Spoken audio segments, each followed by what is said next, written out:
চুরির বিধান হলো হাত কেটে দাও, তাও সেটা গোপনে নয়, প্রকাশ্যে জনসম্মুখে হাত কেটে দাও।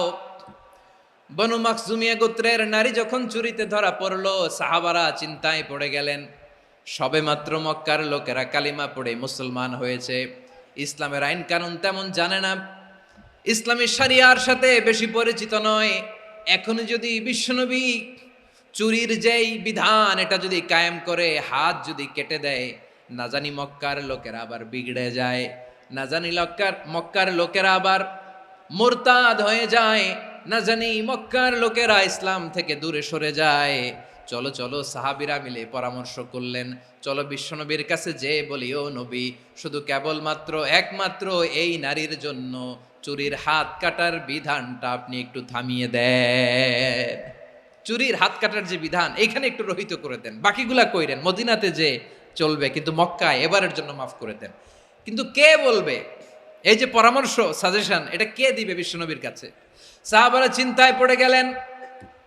আল্লাহর নবীর সামনে দাঁড়িয়ে আল্লাহর দেয়া হুদুদ, আল্লাহর দেয়া বিধান থামিয়ে দেওয়া, মাফ করে দেওয়া, এই কথা বিশ্বনবীর সামনে বলার সাহস তো কেউ রাখে না। কেউ কেউ বলল, বিশ্বনবীর পালক পুত্র যায়েদ বিন হারেসার সন্তান উসামারে বিশ্বনবী নাতির মতো আদর করে, বড্ড বেশি ভালোবাসে উসামারে। এজন্য সাহাবারা উসামাকে বলতো হিব্বু রাসূলিল্লাহ, বিশ্বনবীর ভালোবাসা। কি বলতো? সাহাবীরা বললেন, বিশ্বনবীর ভালোবাসা হিব্বু রাসূলিল্লাহ, উসামারে পাঠাও। উসামারে বিশ্বনবী নাতির মতো স্নেহ করে, মায়া করে, ভালোবাসে। আমরা পারবো না, উসামা পারবে। সবাই মিলে ফুলিয়ে ফুসিয়ে ছোট্ট ওসামাকে রাজি করালো। ওসামা এমন এমন কথা যে তুমি বিশ্বনবীর কাছে বলতে হবে, পারবা নাকি? ওসামা বলে, পারবো। সাইয়েদনা ওসামা রাদিয়াল্লাহু তাআলা আনহু তরুণ সাহাবী বিশ্বনবীর কাছে গেলেন, যে বললেন, নবী, বনু মাখজুমিয়া গোত্রের এক নারী চুরিতে ধরা পড়েছে, এবারের জন্য কি এই মহিলাটারে মাফ করে দিলে হয় না? এবারের জন্য একটু ক্ষমা করা যায় না নবী? বিশ্বনবী বলেন, আতাশফাউ ফি হাদ্দিম মিন হুদুদিল্লাহ, তোমার এত বড় সাহস উসামা, তুমি আল্লাহর হাত, আল্লাহর দেয়া বিধান, এটার ব্যাপারে সুপারিশ করতে এসেছো? তোমরা কি জানো তোমাদের আগে যত কওম, যত গোত্র, যত জনপদ ধ্বংস হয়েছে তার কারণ ছিল তাদের মধ্যে গরিবরা অন্যায় করলে তারা বিচার করত, আর ধনীরা অন্যায় করলে তারা মাফ করে দিত। খবরদার! ওয়া আইমুল্লাহ লাউ আন্না ফাতিমাতা বিনতি মুহাম্মাদিন সারাকাত লাকাতা মুহাম্মাদুন ইয়াদাহা। বিশ্বনবী বললেন, ওরে ওসামা, বানু মাখজুমিয়ার ওই প্রেস্টিজিয়াস এন্ড ডিগনিফাইড ফ্যামিলির মেয়ে তো দূর কি বাত, অনেক দূরের কথা। জেনে রেখো ওসামা, আমার কলিজার টুকরা নয়নের পুটুলি ফাতেমাও যদি মক্কার জমিনে আজকে এই চুরির দায়ে ধরা পড়তো, আমি বিশ্বনবী মুহাম্মাদুর রাসূলুল্লাহ ধরে ফাতেমার ডান হাতটা কেটে দিতে এক বিলম্ব দেরি করতাম না। ইন্নাল্লাহা ইয়া'মুরু বিল আদল, আমাদেরকে জাস্টিস শিখায় পশ্চিমারা, আমাদেরকে ইনসাফ শিখায়, আমাদেরকে সুশাসন শিখায়।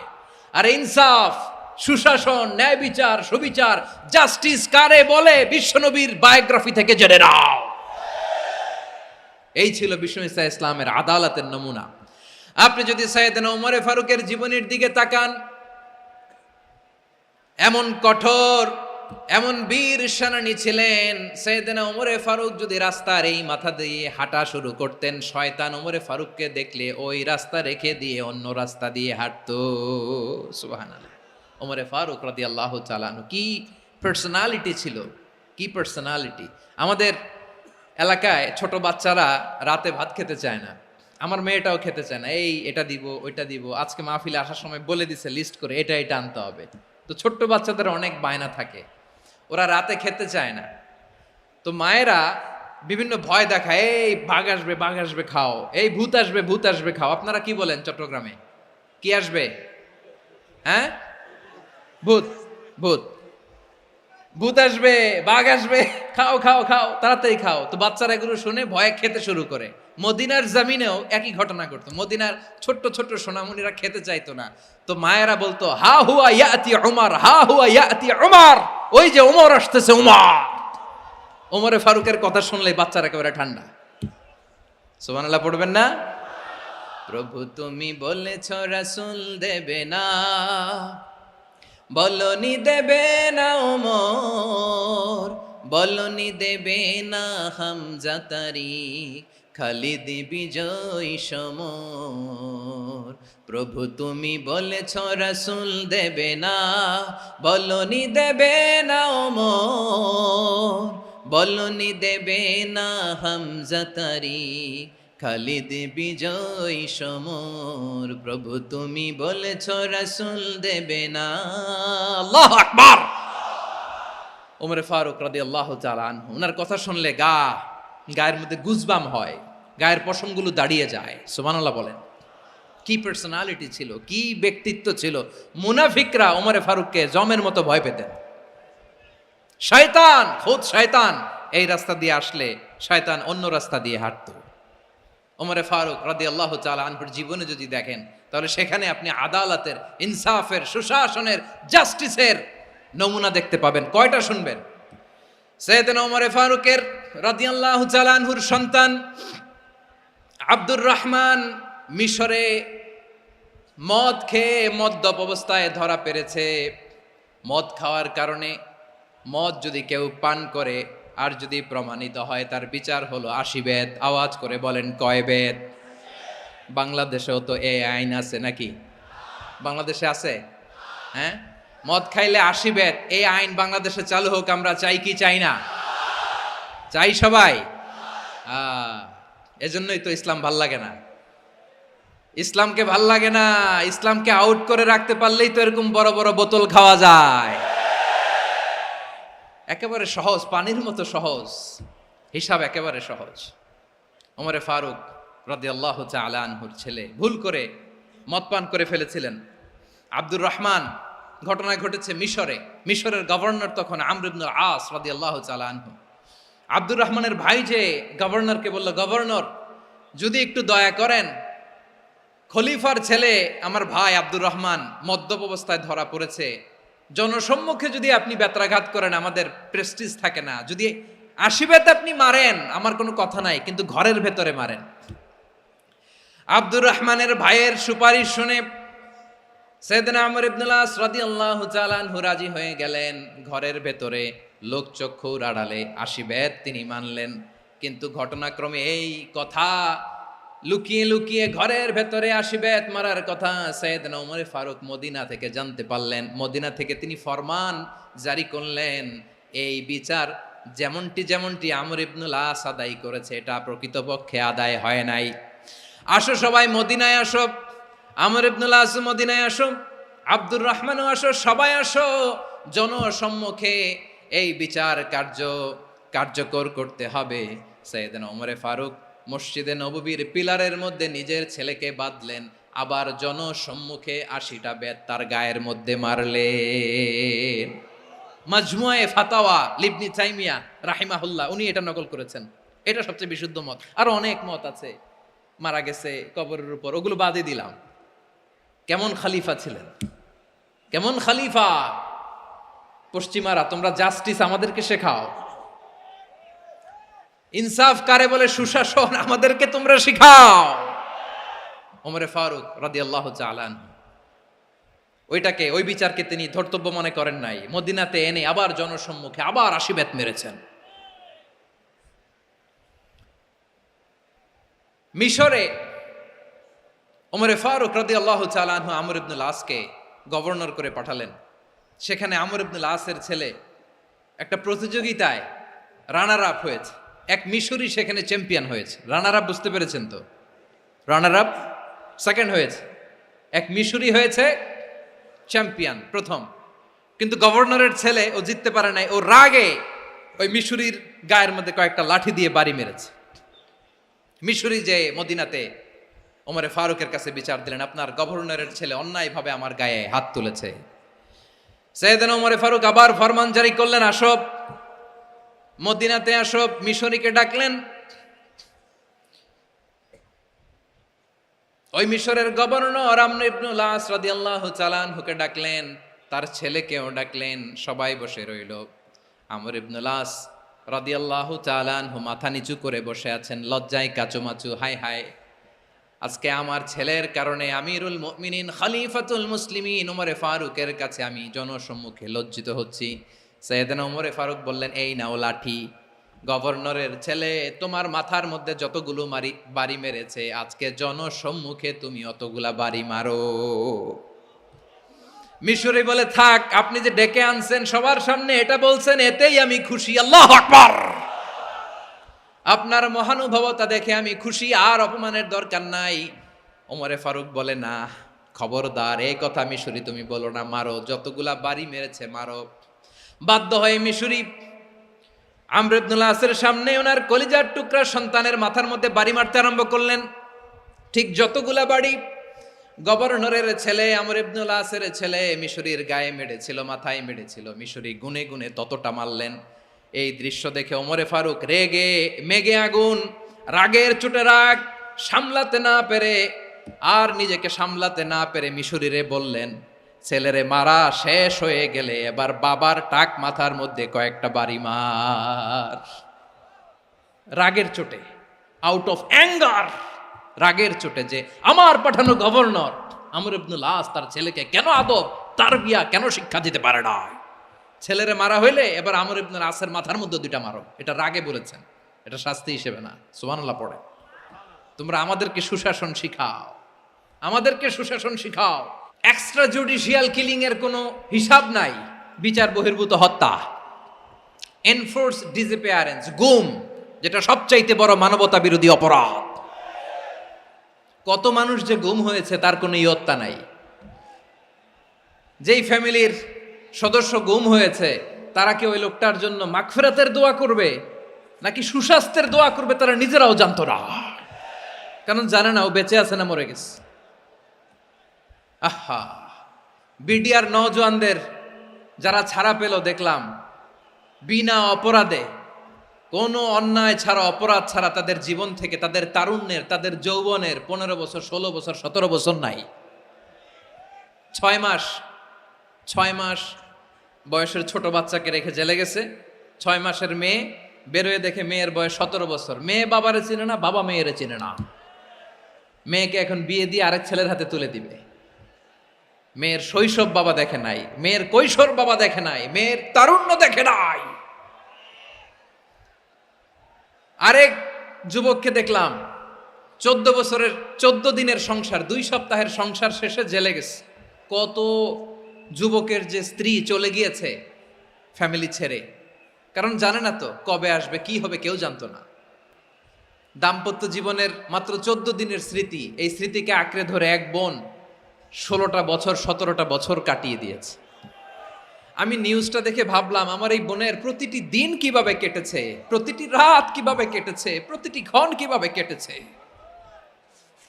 বিশ্বনবী বলেছেন, ইত্তাকি দাওয়াতাল মাজলুম ফাইন্না লাইসা বাইনাহু ওয়া বাইনাল্লাহি হিজাব।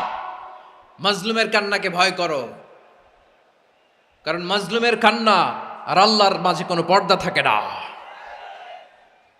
আমরা আর এরকম কোন জুলুম বাংলাদেশে দেখতে চাই না। জোরে বলেন ঠিক কিনা? আর কেউ নতুন করে জালিম হোক আপনারা চান? আবার নতুন করে কেউ ফ্যাসিস্ট হোক আপনারা চান? এক দল আরেক দলকে নিশ্চিহ্ন করার রাজনীতিতে মেতে উঠুক এটা আপনারা চান? আমরা বাংলাদেশকে আদল দিয়ে সাজাতে চাই। আমরা এই 56,000 বর্গ মাইলের প্রতিটা ইঞ্চি মাটিকে কোরআনের আইন দিয়ে সাজাতে চাই। রাজি আছেন আপনারা? আমরা আর নতুন করে কেউ জালিম হোক এটা চাই না, নতুন করে আবার কেউ ফ্যাসিস্ট হোক আমরা চাই না, এক দল আরেক দলকে নিশ্চিহ্ন করার রাজনীতি করুক আমরা চাই না। আমরা সুশাসনের বাংলাদেশ চাই,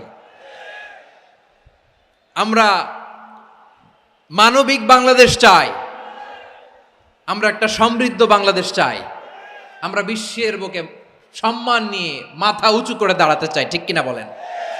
নিশ্চয়ই আল্লাহ তাআলা তোমাদেরকে ন্যায় বিচারের আদেশ দেন, সদাচরণের আদেশ দেন, তিনি তোমাদের নিকটাত্মীয়দেরকে দানের আদেশ দেন, আর তিনি তোমাদেরকে অশ্লীলতা থেকে নিষেধ করেন, মন্দ কাজ থেকে নিষেধ করেন, অবাধ্যতা সীমা লঙ্ঘন থেকে নিষেধ করেন। তিনি তোমাদেরকে উপদেশ দেন যাতে তোমরা শিক্ষা গ্রহণ করো। সুবহানাল্লাহ। উপদেশ দিচ্ছে স্বয়ং কে? সুবিচার, ন্যায় বিচারের আদেশ তিনি দেন, ইহসানের আদেশ দেন, যাতে আমরা ইহসান করি, একে অপরের প্রতি সুবিচার করি, মহানুভবতা দেখায়, অনুগ্রহ দেখায়, আর নিকট আত্মীয়দেরকে যেন আমরা দান করি। এই তিনটা আদেশ তিনি দিয়েছেন। আর কোন তিনটা জিনিস থেকে তিনি বারণ করেছেন? অশ্লীলতা, ফাহশা, মুনকার, মানে সব মন্দ আর অসৎ কাজ, এগুলো থেকে তিনি আমাদেরকে বারণ করেন। ওয়াল বাগি, অবাধ্যতা, সীমা লঙ্ঘন, এই তিনটা কাজ থেকে তিনি আমাদেরকে বারণ করেন। তিনি আমাদেরকে উপদেশ দেন, স্বয়ং আল্লাহ তাআলা আমাদেরকে উপদেশ দেন, যাতে করে আমরা শিক্ষা গ্রহণ করি। সুবহানাল্লাহ পড়ে। তাহলে আসুন আমরা ধরে ধরে একটা একটা করে সামনের দিকে আগাই। আল্লাহ তাআলা প্রথমে আমাদেরকে আদেশ দিয়েছেন আদালের। ইন্নাল্লাহা ইয়া'মুরু বিল আদল, আওয়াজ করে বলুন আল আদাল। ইন্নাল্লাহা ইয়া'মুরু বিল আদল, আল্লাহ তাআলা আমাদেরকে আদলের আদেশ দেন। আদল অনেকে না বুঝলেও আদালত শব্দটা বুঝবেন। আদালত, আদালত, আদালত বুঝেন না? যেখানে বিচার কার্যের ফয়সালা করা হয়, কোর্ট কাচারি আদালত, এটা তো ভেরি কমন। এটা শুনছেন না সবাই? আদালত, যেখানে ন্যায় বিচার হবে, সুশাসন হবে। কিন্তু ভাগ্যের কি নির্মম পরিহাস, ওখান থেকে মিথ্যা সাক্ষী দিয়ে মনমতো রায় দিয়ে দেয়া হয়। এগুলোর পরিবর্তন হওয়ার দরকার আছে না নাই?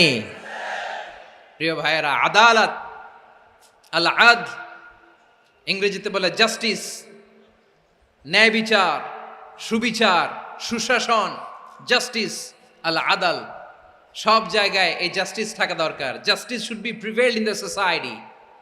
The mission of all prophet was to uphold the justice. সব নবীর মিশন ছিল এই জাস্টিসকে, আদালকে, সুশাসন আর সুবিচারকে নিশ্চিত করা। পড়েন সুবহানাল্লাহ।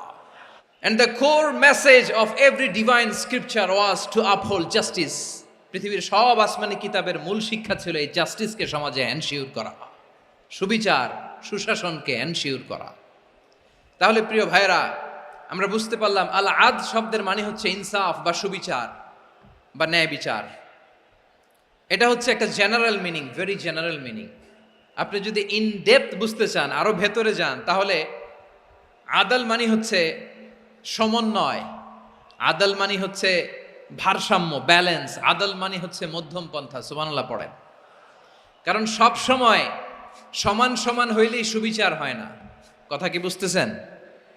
ইসলামের দ্য কনসেপ্ট অফ আদাল, এটা এমন আদাল, এটা সব সময় সমান সমান নয়। যখন সমান সমান দেয়া দরকার, ইসলাম সমান সমান দেয়। যখন ব্যালেন্স করা দরকার, চেক এন্ড ব্যালেন্স, সমন্বয়, ভারসাম্য করা দরকার, তখন ইসলাম ভারসাম্য করে দেয়। এটার নাম আদাল। সুবহানাল্লাহ। সহজ করে আপনাদেরকে বুঝাই। যেমন ধরুন, একটা পরিবারের 3 জন সদস্য, স্বামী, স্ত্রী আর সন্তান। তাদের সকালবেলার ব্রেকফাস্টে স্বামীর, সকালের নাস্তায় স্বামীর 3টা রুটি লাগে, স্ত্রীর 2টা লাগে, আর সন্তানের 1টা রুটি লাগে। এখন আমি যদি সমান সমান করে আদল করতে চাই, সবাইকে যদি 3টা করে রুটি দেই, তাহলে স্বামী বেচারার জন্য ঠিক আছে? কি বলেন? কথা কি বুঝতেছেন না কষ্ট হয়ে যাচ্ছে? যদি সমান সমানের নিয়মে আগাই, তাহলে 3টা করে যদি রুটি দেই, স্বামীর জন্য ওকে, কিন্তু স্ত্রীর জন্য 1টা বেশি হয়ে যায়। আর সন্তানের জন্য কয়টা বেশি হয়? আচ্ছা, এই তো বুঝতেছেন, মাশাআল্লাহ। আচ্ছা, 2টা করে যদি সবাই রে দেয় সমান সমান নীতিতে, তাহলে স্ত্রীর জন্য, স্ত্রী বেচারির জন্য ঠিক আছে, কিন্তু স্বামীর কয়টা কম পড়ে? আর সন্তানের বেশি হয়ে যায় কয়টা? আচ্ছা, সমান সমান নীতিতে সবাইকে যদি সকালের নাস্তার জন্য 1টা করে রুটি দেই, সন্তানের জন্য ঠিক আছে, কিন্তু স্ত্রী বেচারির কম পড়ে কয়টা? স্বামীর কম পড়ে কয়টা? 2টা। কথা কি বুঝতেছেন? আর আমি যদি স্বামীকে দেই 3টা, স্ত্রীকে দেই 2টা, আর সন্তানকে দেই 1টা, তাহলে কারো অপচয় হবে না। যার যতটুকু দরকার ঠিক ততটুকুই কাজে লাগবে। চিল্লায় বলেন ঠিক কিনা? এটাই হচ্ছে ইসলামের আদাল, যেখানে যার যতটুকু দরকার তাকে সেখানে ঠিক ততটুকু দিয়ে দেওয়ার নামই হচ্ছে আদাল। চিল্লায় পড়েন আল্লাহু আকবার। রব্বুল আলামিন বলেন, ইউসিকুমুল্লাহু ফি আওলাদিকুম লিযযাকারি মিসলু হাযযিল উনসায়াইন। আল্লাহ তোমাদেরকে ওসিয়ত করেন, তোমাদেরকে আদেশ দেন, উত্তরাধিকার সম্পদ যখন বন্টন হবে, ছেলেরা যতটুকু পাবে, মেয়ে পাবে তার অর্ধেক। সুবহানাল্লাহ বলেন। দেখেন, ছেলে যদ্দূর, মেয়ে অর্ধেক, ছেলে ডবল পাবে। আপাত দৃষ্টিতে মনে হয় এখানে অবিচার হয়েছে, কিন্তু আসলে কি অবিচার হয়েছে? আপনি বিয়ের ক্ষেত্রে যান, ওইখানে আবার ছেলে মোহরানা দেয়, মেয়ে সেখানে মোহরানা পায়, তাহলে চেক এন্ড ব্যালেন্স, ভারসাম্য, ব্যালেন্স, মধ্যম পন্থা এখানে আছে না নাই? এটাই হচ্ছে ইসলামের আদল। আল্লাহ তাআলা এই আদলের আদেশ দিয়েছেন, সুবিচার, ন্যায় বিচার, সুশাসন এবং ভারসাম্যের আদেশ দিয়েছেন। প্রিয় ভাইয়েরা, একটি শান্তিময় সমাজ, একটা সমৃদ্ধ সমাজ, একটা মানবিক সমাজ যদি আমরা পেতে চাই, এই আয়াতের মধ্যে যতগুলো পয়েন্ট আছে সবগুলোর বাস্তবায়ন লাগবে। কথা বুঝতে পেরেছেন? বলেন, আওয়াজ করে বলেন, আমরা একটা শান্তির সমাজ চাই কি চাই না? আমরা একটা সমৃদ্ধ বাংলাদেশ চাই কি চাই না? আমরা একটা মানবিক বাংলাদেশ চাই কি চাই না? এই আয়াতে আল্লাহ তাআলা একটা মানবিক সমাজের রূপরেখা টেনেছেন। তার প্রথম কথা হচ্ছে ইন্নাল্লাহা ইয়ামুরু বিল আদল। আল্লাহ তাআলা তোমাদেরকে আদলের নির্দেশনা দেয়, সুবিচার, সুশাসনের নির্দেশনা দেয়। যে সমাজে আদল থাকে না, সেই সমাজে জুলুম মানুষের ঘাড়ে চেপে বসে। আদলের বিপরীত হচ্ছে জুলুম।